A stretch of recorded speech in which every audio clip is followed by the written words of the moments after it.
본문 같이 읽겠습니다. 사도행전 16장 우리 6절부터 10절까지 번갈아 읽겠습니다. 사도행전 16장 6절부터 10절까지입니다. 성령이 아시아에서 말씀을 전하지 못하게 하시거늘 그들이 부르기아와 갈라디아 땅으로 다녀가 무시아 앞에 이르러 비두니아로 가고자 했을 때 예수의 영이 허락하지 아니하시는지라. 무시아를 지나 드로아로 내려갔는데 밤에 한 사람이 바울에게 보이니 마게도냐 사람 하나가 가서 그에게 청하여 이르되 마게도냐로 건너와서 우리를 도우라 하거늘. 바울이 그 환상을 보았을 때 우리가 곧 마게도냐로 떠나기를 힘쓰니 이는 하나님이 저 사람들에게 복음을 전하라고 우리를 부르신 줄로 인정함이러라. 제자 디모데가 이 바울의 선교팀에 합류해서 2차 선교 여행이 지금 이제 진행되고 있죠. 근데 갑자기 보시면 계획에 이제 차질이 생겼죠. 어떤 이유에서인지 알 수 없지만 성령께서 아시아에서 말씀을 전하지 못하게 막으셨습니다. 여기 아시아는 우리 한국이 있는 아시아가 아니라 아시아는 이 오늘날 터키 지역의 이 서쪽 지역 거기를 이제 소아시아, 아시아라고 이 당시에 했습니다. 여러분, 바울이 2차 선교 여행을 떠나올 때 당초 목적이 뭐였습니까? 15장 36절 돌아가 우리가 계속 보시면 2차 선교 여행 떠나올 때 목적이 뭐였냐면 우리가 주의 말씀을 전한 각 성으로 다시 가서 형제들이 어떠한가 방문하자. 이게 바울이 2차 선교 여행을 떠나온 목적입니다. 바울은 이렇게 1차 선교 여행 때 개척했었던 이 오늘날 이 터키의 중간쯤에 위치한 이 갈라디아 지역의 교회들을 돌아보고 그 다음에 이제 오늘날 터키 이제 서쪽 지역에 해당하는 아시아 그쪽에 이제 핵심 도시인 에베소 쪽으로 향하고자 했던 겁니다. 이 에베소는 로마 총독의 관저가 있는 그 아시아 지역의 이제 수도였습니다. 근데 무슨 이유인지 모르지만 성령께서 그 길을 막으셨습니다. 어떤 방법으로 그러셨는지는 나와 있지 않지만 아무튼 중요한 거는 성령께서 아시아에서 말씀 전하지 못하게 막으셨다는 겁니다. 아마도 바울은 당초 계획에 차질이 생긴 거에 대해서 상당히 이제 당황했을 겁니다. 그래서 바울 일행은 할 수 없이 계획을 바꿔서 부르기아와 갈라디아 땅으로 다녀가서 이제 무시아라는 도시 앞에 이제 도착했습니다. 그리고 바울 일행은 이제 이번에는 오늘날 이제 터키의 북쪽 지역에 해당하는 이 비두니아로 가고자 힘썼습니다. 성령께서 에베소 쪽을 막으셔서 길을 돌리신 걸 보면 아마도 이 비두니아 쪽으로 가게 하시려는 것이다 라고 생각한 것입니다. 비두니아에는 유대인 공동체가 이제 활성화되어 있었고 유대인들의 회당도 많아서 그 회당들을 거점으로 복음 전도하는 게 좋겠다라고 여긴 겁니다. 근데 이번에도 7절 보시면 예수의 영이 허락하지 아니하시는지라. 성령께서 그 길도 허락하지 않으시는 겁니다. 에베소도 아니고 비두니아도 아니고 그래서 이제는 서쪽 방향 이제 해안가 도시인 드로아 지역 말고는 없습니다. 바울 일행은 그래서 이제 성령께서 드로아 지역으로 보내시는가 보다 해서 그쪽으로 갔습니다. 우리는 지금 뭐 이쪽 막으시니까 저쪽으로, 저쪽 막으시니까 다시 저쪽으로 이렇게 간단하게 얘기하고 있지만 이게 이동거리로 보면 최소 2, 3주가 걸리는 그런 먼 거리들입니다. 그냥 그 먼 거리들을 허탕치고 막 다니고 있는 것이죠. 바울은 아마도 매우 답답하고 혼란스러웠을 겁니다. 왜 하나님께서 지금 이 아시아 지역에 복음이 전해지는 것을 막고 계실까? 갈라디아 지역에 복음의 씨가 이제 뿌려졌으니까 이 기세를 몰아서 이참에 더 확실하게 그 인근인 아시아 지역까지 복음을 전파하면 효과적일 텐데 왜 하나님은 지금 이곳 아시아 지역에서 말씀을 전하는 것을 막고 계신 것일까? 바울은 대체 하나님의 뜻은 어디 있는 것인가 싶어서 답답하고 혼란스러웠을 것입니다. 우리도 이와 같은 때가 우리의 삶에서 종종 있지 않습니까? 우리가 보기에는 우리 기도 제목이 정당하고 선한 것이기 때문에 당연히 들어주셔야 할 것 같은데 하나님의 응답이 더딜 때가 있죠. 길을 막으시는 것 같을 때가 있지요. 그때 우리도 답답하고 혼란스러운 것 아니겠습니까? 자, 바울은 그래도 아무튼 이곳 해안도시 드로아까지 보내셨으니까 여기에서 그럼 복음을 전하라는 것인가 보다 이렇게 여겼습니다. 이 드로아는 이 트로이 목마로 유명한 그 트로이입니다. 자, 근데 9절 밤에 환상이 바울에게 보였다 그러죠. 마케도냐 사람 하나가 서서 그에게 청하여 이르되 마케도냐로 건너와서 우리를 도우라. 이 환상이 보인 겁니다. 자, 여러분 보십시오. 오늘 본문에서 보시면 하나님께서 길을 막으시기도 하고 환상을 보이셔서 그쪽으로 보내시기도 하고 그러죠. 중요한 거는 하나님은 당신의 뜻을 말씀하신다는 겁니다. 그리고 그 말씀에 따라 바울의 선교팀은 갈 바를 알지 못하지만 계속 가던 길을 바꾸면서 그 말씀에 따라 그 길을 조정하고 있다는 것입니다. 사랑하는 여러분, 우리 삶에서의 길은 어떠합니까?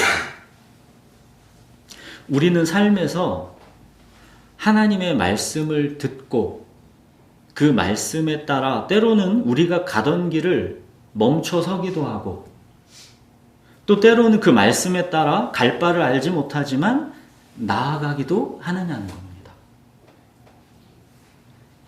아니면 혹시 우리가 이렇게 하지는 않습니까?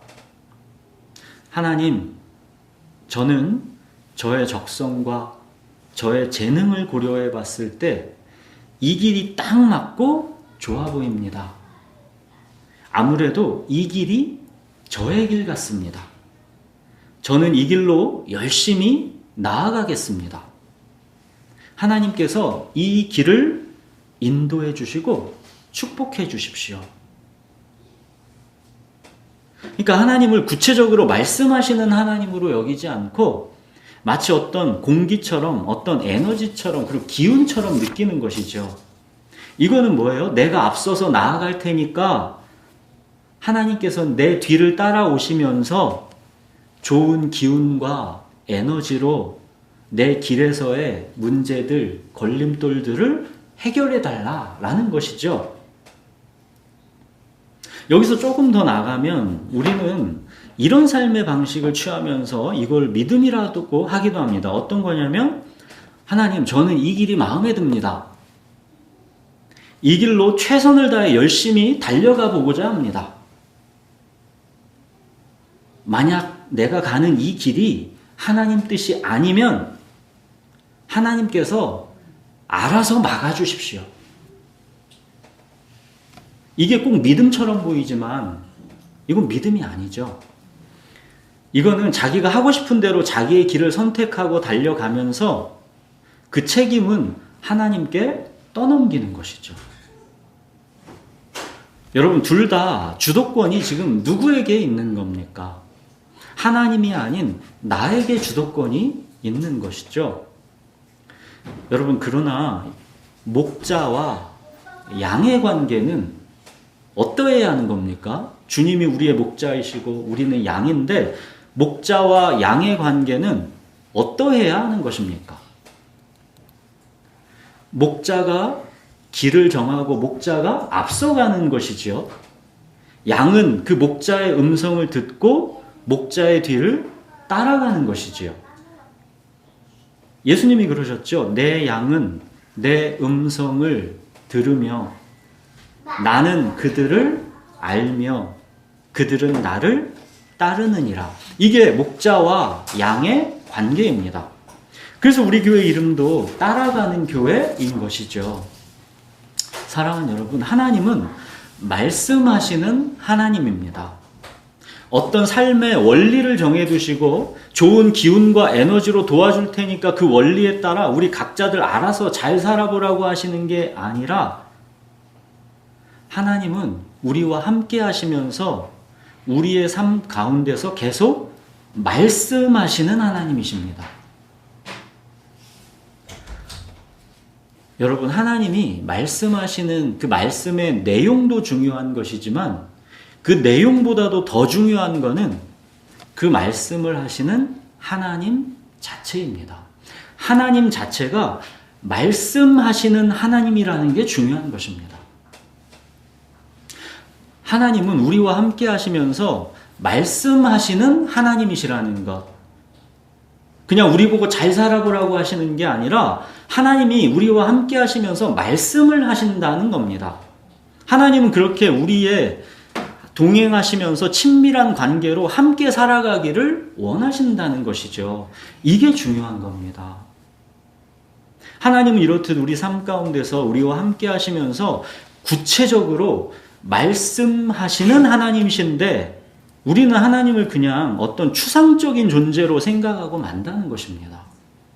관계는 없이 원리만 남아있다는 것이죠. 여러분, 하나님은 우리와 함께 하시면서 말씀하시는 분이기 때문에 이 성경 전체도 보시면 다 이야기인 것입니다. 성경은 어떤 철학이나 윤리, 도덕, 그런 모음집이 이런 게 아니잖아요.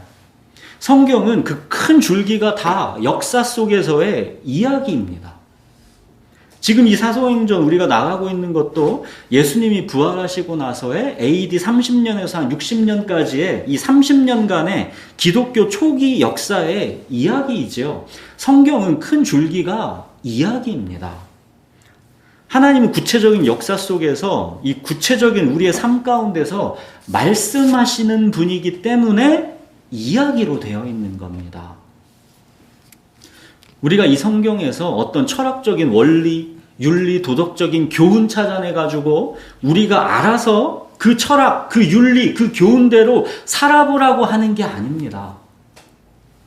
하나님은 우리와 친밀한 관계 속에서 함께 하시면서 구체적으로 말씀하시는 하나님인 겁니다.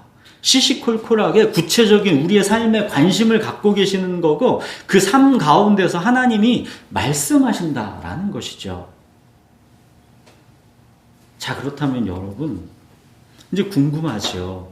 하나님은 그러면 오늘날 우리에게 어떻게 말씀하십니까?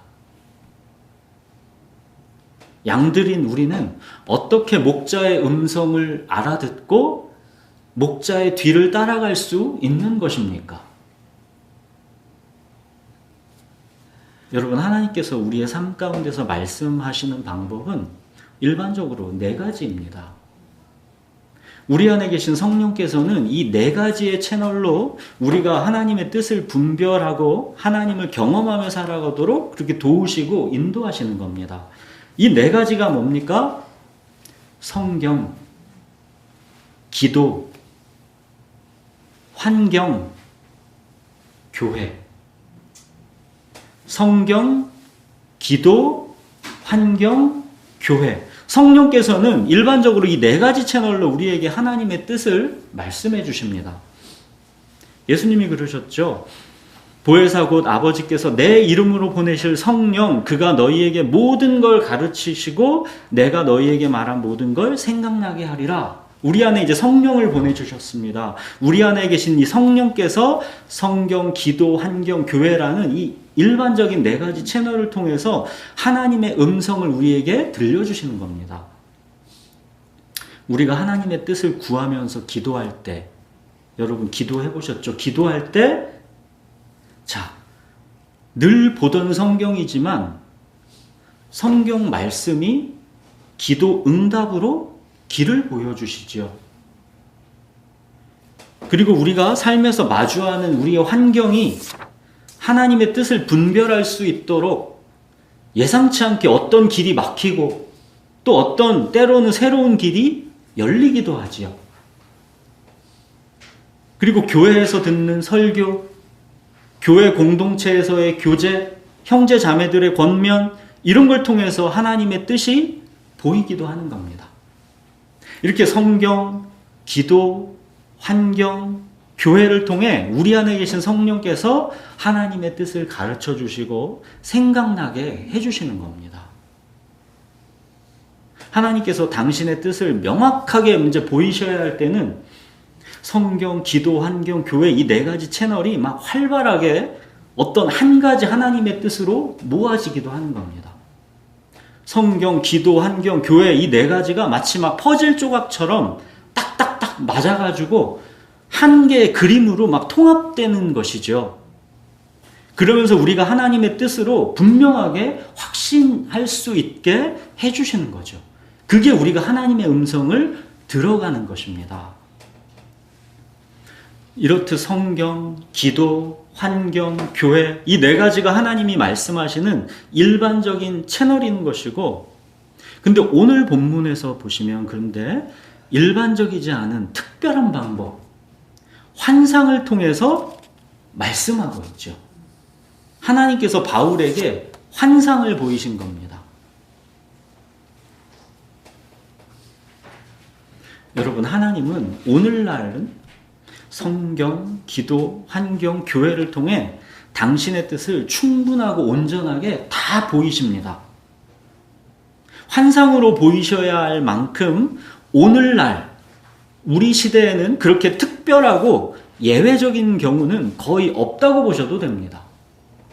이미 기독교 역사 2000년을 통해 충분한 하나님의 뜻이 축적되어 있기 때문입니다. 지금 바울에게 환상을 보이고 있는 이때는 기독교 역사가 막 태동하는 그때이죠. 지금 이 사도행전과 같은 우리의 이 신약 성경이 이 당시에는 없던 때입니다. 그러니까 환상을 통해서도 보이시고 막 기적도 나타나고 그런 것들이 활발하게 나타나는 겁니다. 그리고 기독교의 태동 시점에 하나님은 또 강력하게 당신의 뜻을 나타내셔서 이 복음을 땅끝까지 퍼져가게 하시기 위한 이 물줄기를 지금 막 만들어 가셔야 하기 때문에 그런 특별한 시점인 것입니다. 그래서 지금 하나님은 바울에게 환상을 통해서 특별한 방법으로 긴급하게 지금 하나님의 뜻을 보이시고 있는 것입니다. 여러분, 지금 이 마게도냐 환상은 예전에 하나님께서 그 이방인 고넬료와의 만남을 위해서 베드로에게 보이셨던 그 환상이랑 매우 비슷하죠. 그때 베드로는 유대인으로서의 편견과 고정관념이 너무나 막 크게 딱 잘 있으니까 이게 도무지 안 됐던 거죠. 그래서 환상 속에서 하나님께서 이 부정한 짐승이지만 막 잡아먹으라고 하니까 베드로는 막 절대 그럴 수 없다고 하죠. 주여, 그럴 수 없나이다. 속되고 깨끗하지 아니한 거를 내가 결코 먹지 아니하였나이다. 그때 하나님이 환상에서 그러시는 거죠. 하나님께서 깨끗하다 하신 거를 네가 속되다 하지 말라. 그러니까 베드로는 이 환상을 통해서 이방인에 대한 편견이 깨져야 하고, 그래서 고넬료를 만났어야 되는 거죠. 그래서 이 특별한 환상이 그때 필요했던 겁니다.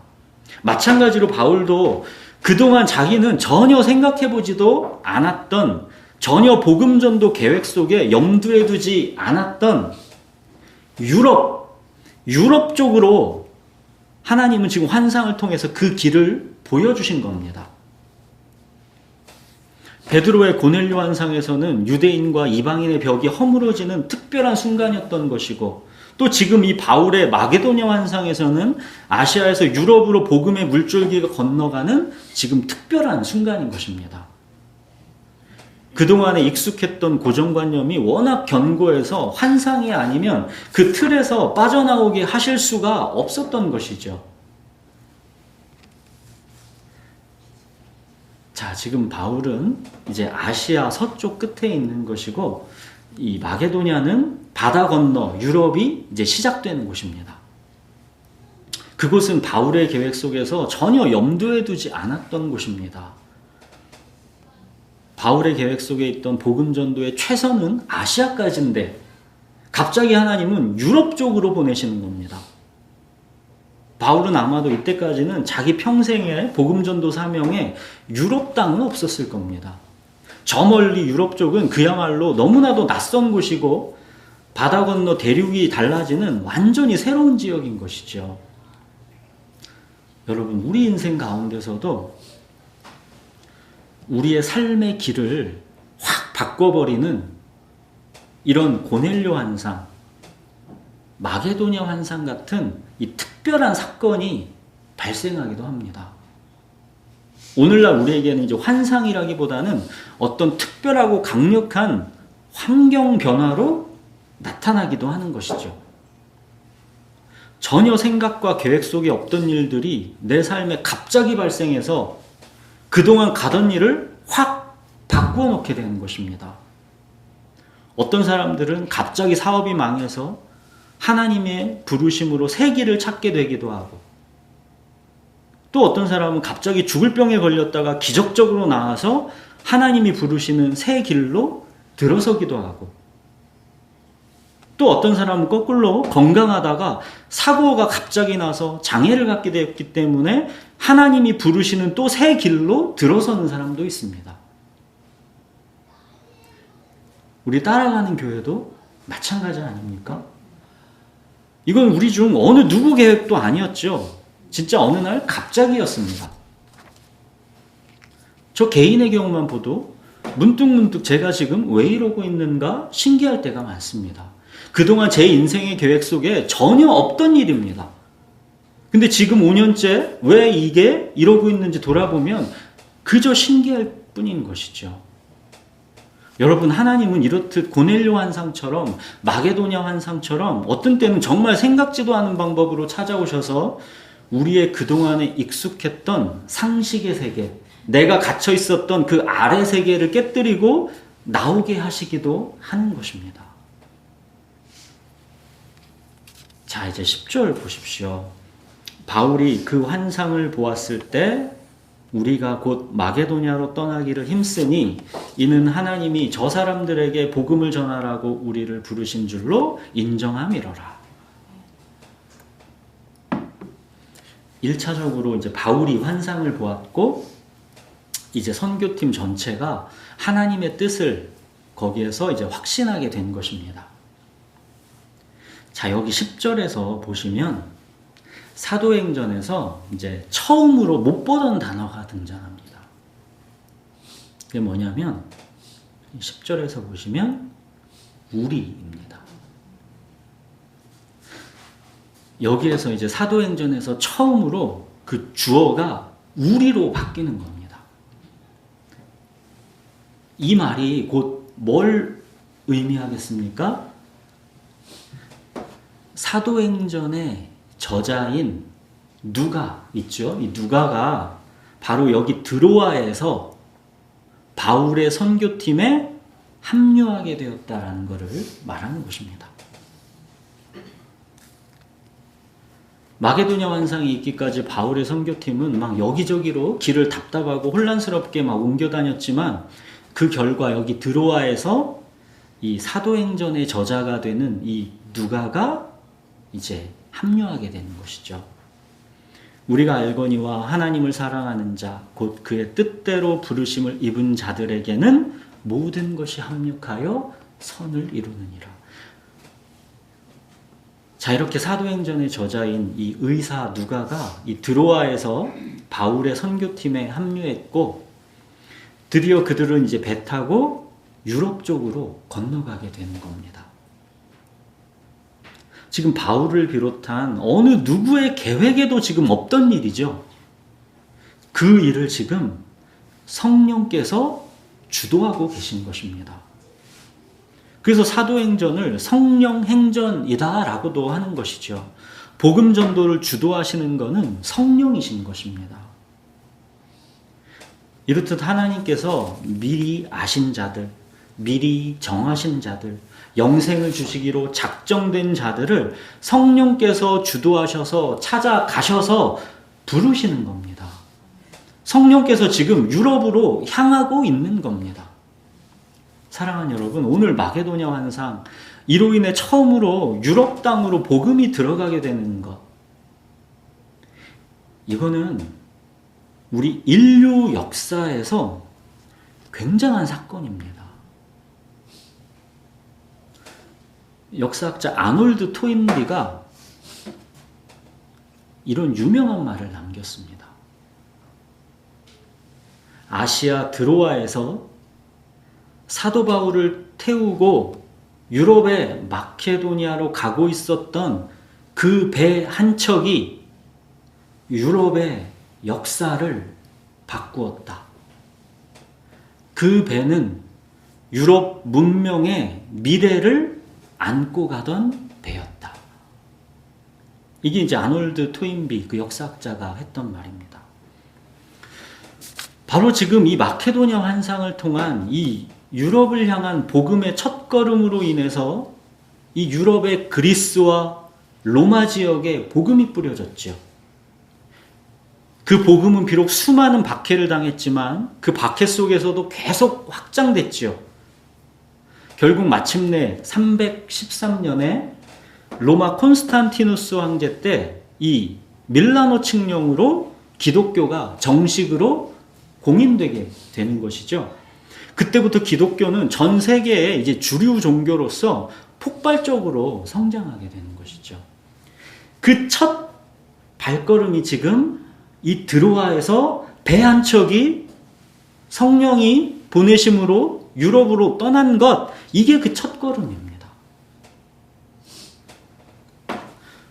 여러분, 우리는 이 전체 그림이 다 지나고 나니까 보이는 것이지, 바울이 2차 선교 여행을 계획할 때만도 자기가 지금 어떤 길을 떠나고 있는 건지는 전혀 몰랐죠. 바울은 1차 선교 여행 때 개척했던 교회들을 굳건하게 세워주는 일, 이게 당초 바울의 목적이었습니다.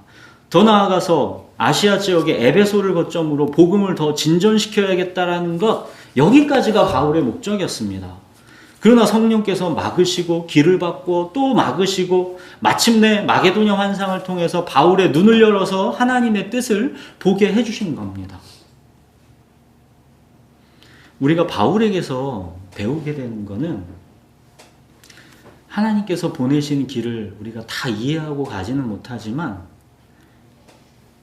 그 길이 하나님의 계획과는 다른 길로 막 갈 때도 있지만 성령께서 막으실 때 그 음성을 민감하게 듣고 순종했다는 겁니다. 그리고 마게도냐 환상으로 새 이 길을 보여주실 때는 그 길이 자기가 생각했던 거랑 전혀 달랐어도, 전혀 계획에 없었어도 하나님이 말씀하셨기 때문에 갈 바를 알지 못해도 그 길로 나아갔다는 것입니다. 우리는 자기가 계획한 길을 고집하면서 하나님께서 그 길을 축복해 주시고 인도해 달라고 요청하는 경우가 많죠. 자기 계획에 갇혀 있어서 성령께서 멈춰 세우시는 순간인데도 그 음성 듣지 못하고 계속 자기 뜻대로 나아가곤 하지요. 사랑하는 여러분, 하나님은 실수하지 않으십니다. 하나님의 사랑을 믿고 하나님의 주권에 순복하십시오. 주님 뜻이 아니라 하시면 거기서 멈춰 서시고, 주님 말씀하시면 갈 바를 알지 못하지만 나아가십시오. 여러분, 우리가 다 이해하고 나아갈 수 없습니다. 우리는 다만 3차원의 세계를 살아가지 않습니까? 근데 하나님은 수만 차원 위에 존재하시는 분입니다. 이는 내 생각이 너희 생각과 다르며 내 길은 너희의 길과 다름이니라. 여호와의 말씀이니라. 이는 하늘이 땅보다 높음같이 내 길은 너희의 길보다 높으며 내 생각은 너희의 생각보다 높으니라. 내 생각, 내 길이 너희와 다르다는 겁니다. 다 안다고 착각하지 말라는 겁니다. 여러분, 단지 한 차원만 밑에 있어도 그저 한 차원뿐인데 그 위의 차원 전혀 이해하지 못하는 겁니다, 여러분. 여러분, 2차원 평면의 세계를 사는 존재는 3차원 입체의 공간, 이 세계를 도무지 이해할 수가 없는 겁니다. 생각해 보십시오. 3차원 공간의 피라미드를 생각해 보십시오. 어떻게 생겼나 아시죠? 피라미드가. 우리는 3차원 공간을 살아가니까 이 피라미드가 온전하게 어떤 모습인지를 알지요. 근데 2차원 평면을 사는 존재는, 자, 앞에서 그 피라미드를 보면 그 피라미드는 삼각형입니다. 위에서 그 피라미드를 보면 그 피라미드는 사각형입니다. 앞에서 본 사람은 삼각형이라고 확신하는 것이고요. 위에서 본 사람은 사각형이라고 확신하는 겁니다. 다르다라는 거예요. 한 차원만 차이가 나도. 여러분, 공간뿐만 아니라 시간도 마찬가지입니다. 우리는 지금 내가 경험하는 이 시간만 알 뿐이지요. 우리는 당장 내일 일도 모릅니다. 하나님은 근데 시간을 초월하여 존재하시는 분입니다. 하나님께는 처음과 끝이 영원한 현재이십니다. 그렇기 때문에 하나님은 모든 일을 그의 뜻의 결정대로 하실 수가 있는 것이고, 시작하신 일을 마침내 이루시는 것입니다. 전능하신 하나님의 뜻, 그리고 처음과 마지막을 다 아시는 영원한 현재이신 하나님의 시간, 그렇기 때문에 하나님은 모든 걸 합력해서 선을 이루게 하시는 겁니다. 그러니까 너희 삶을 안심하고 나에게 맡기라 하시는 겁니다. 이게 바로 구분 막대기로도 직선을 그으시는 하나님의 역동적 주권입니다. 사랑하는 여러분, 하나님은 우리의 구체적인 삶에서 멀리 떨어져 계신 그런 추상적인 존재가 아니십니다. 하나님은 역동적 주권으로 우리의 구체적인 삶, 내 오늘, 내 지금의 이 현재, 여기 가운데서 우리와 함께 하시면서 이 교회뿐만이 아니라 내가 직장, 학교, 어디에 있든지 하나님께서는 나와 함께 하시면서 그 순간에 나에게 말씀하시는 하나님이시라는 겁니다. 내 양은 내 음성을 들으며 나는 그들을 알며 그들은 나를 따르느니라. 하나님은 우리와 이렇게 동행하기 원하신다는 것이죠. 여러분의 삶의 순간순간마다 하나님의 말씀을 들으시고 하나님의 주권에 순복하십시오. 하나님은 여러분 그저 공기처럼 존재하시는 그런 추상적인 존재가 아닙니다. 역동적 주권으로 우리의 삶을 구체적으로 인도하시는 분이시고, 모든 순간 우리와 함께 계시면서 누구에게가 아니라 바로 나에게 말씀하시는 분입니다. 하나님께서 우리 삶 가운데서 당신의 뜻을 성경, 기도, 환경, 교회, 이 네 가지 일반적 채널을 통해서 말씀하신다라는 거 꼭 기억하십시오. 민감하게 하나님의 말씀을 들으시면서 하나님을 경험하면서 살아가십시오. 그냥 하나님을 추상적인 존재로 어떤 나의 어떤 그런 걸로 그냥 두시고 하는 게 아니라 하나님을 실제적으로 내 일상 가운데서 함께하면서 존재하시는 하나님인 걸 경험하시라는 겁니다. 하나님을. 주님 말씀하시면 내가 나아가리다. 주님 뜻이 아니면 내가 멈춰서리다. 나의 가고 서는 것 주님 뜻에 있으니 오 주님 나를 이끄소서. 우리 기도하겠습니다.